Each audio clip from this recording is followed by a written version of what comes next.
আর 30 বছরের সুন্দরী ভদ্র মহিলা বাসে করে বাড়ি ফিরছেন তার বাচ্চাকে স্কুলে দেওয়ার পরে। পাশের সিটে এসে বসলেন এক ভদ্রলোক। প্রায় দিন সেই মহিলাকে দেখেন একই সময়।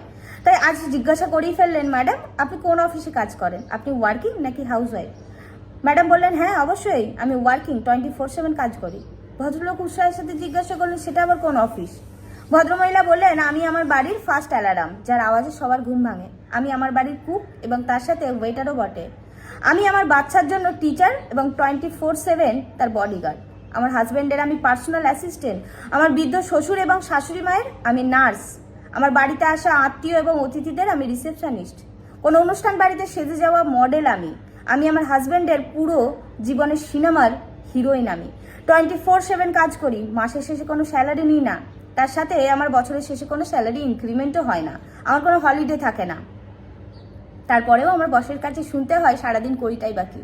যদি কিঞ্চিত আপনার মধ্যে একটুখানিও লজ্জাবোধ থাকে, এই প্রশ্নটা আর কাউকে করবেন না, ওয়ার্কিং নাকি হাউস ওয়াইফ। কেন বাড়িতে যে স্ত্রীরা থাকে তাদেরকে কাজ করতে হয় না? তাহলে তারা কেন ওয়ার্কিং নয়? যারা বাড়ির সাথে বাইরের কাজও করে তারা তো মানুষ নয়, তারা দেবতা তুল্য, তাদের তো পুজো করা উচিত। কিন্তু যারা বাড়িতেও থাকে তারাও কাজ করে।